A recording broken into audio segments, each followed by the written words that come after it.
আন্তর্জাতিক অপরাধ ট্রাইব্যুনালে গুমের অভিযোগ জানাতে এসেছে মায়ের ডাক সংগঠন। ট্রাইব্যুনালের প্রসিকিউশন শাখায় মায়ের ডাকের সমন্বয়ক সঞ্জিদা তুলি ও গুম হওয়া পরিবারের সদস্যরা এই অভিযোগ জানাবেন। দর্শক, এই বিষয়ে আরো খবর নিয়ে আমাদের সাথে যুক্ত হচ্ছেন সহকর্মী সৈকত সাদিক। সৈকত, অভিযোগে কোন কোন বিষয়গুলো তুলে ধরা হবে আর কয়টি পরিবার সেখানে অভিযোগ জানাতে এসেছেন, আপনার কাছে কি তথ্য রয়েছে জানাবেন।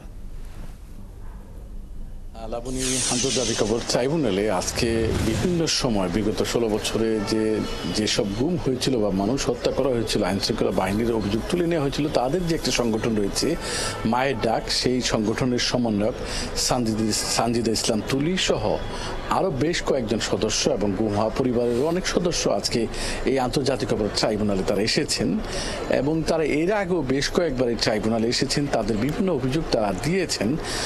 যদিও গতকালকে প্রসিকিউশনের পক্ষ থেকে বলা হয়েছিল আজকে আন্তর্জাতিক অপরাধ ট্রাইব্যুনালে একটি আবেদনের শুনানি হবে এবং তারা একটা আবেদন করবেন। তো মায়ের ডাকের সমন্বয়ক সঞ্জিদা ইসলাম তুলি সহ অন্যান্য যেসব সদস্য এই প্রসিকিউশন শাখায় এসেছিলেন তারাও কিন্তু আজকে ট্রাইব্যুনালের এজলাসে প্রবেশ করেছেন। যদিও সেই আবেদনটার এখনো শুনানি হয়নি। ট্রাইব্যুনাল চেয়ারম্যান বিচারপতি গোলাম মজুমদার নেতৃত্বাধীন 3 সদস্যের যে ট্রাইব্যুনাল, সেখানে শুনানি হবে। চিফ প্রসিকিউটর তাজুল ইসলাম সহ প্রসিকিউশনের সব সদস্যই কিন্তু ট্রাইব্যুনালে প্রবেশ করেছেন। তবে এখন পর্যন্ত আমরা শুনেছি এখন পর্যন্ত শুনানি শুরু হয়নি। তো কি বিষয় নিয়ে আজকে গুমের কোন বিষয়টি নিয়ে আজকে শুনানি হবে এবং কাদের বিরুদ্ধে গ্রেপ্তারি পরোয়ানা জারি হবে সেই সব বিষয়ে কিন্তু এখন পর্যন্ত আমরা কিছুই জানতে পারিনি বা প্রসিকিউশন থেকে জানানো হয়নি। তো আদালতের আদেশের পরেই কিন্তু আমরা জানতে পারবো। যদিও এর আগে গত 30 ডিসেম্বর মাইকেল চাকমা, ইউপিডিএফ নেতা, তিনি কিন্তু আলাদা এসে একটি গুমের অভিযোগ দিয়েছেন। মায়ের ডাক তারাও গুমের অভিযোগ দিয়েছেন।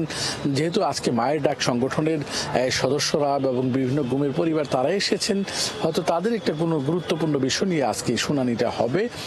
আমাদের অপেক্ষা করতে হবে পরবর্তী আদেশ বা অর্ডার না হওয়া পর্যন্ত। এবং আরেকটি বিষয় জানিয়ে রাখি যে আজকে পরে কালকেই মঙ্গলবার এই আন্তর্জাতিক অপরাধ ট্রাইব্যুনালের মূল ভবনটি যেহেতু সংস্কার হয়েছে সেটার উদ্বোধন করা হবে। সেই বিষয় নিয়ে কিন্তু আইন শৃঙ্খলা বাহিনীর নিরাপত্তা বেশ জোরদার রয়েছে এবং পুরো ট্রাইব্যুনাল এবং তার আশেপাশের এলাকা নিরাপত্তার চাদরে ঢেকে দেওয়া হয়েছে।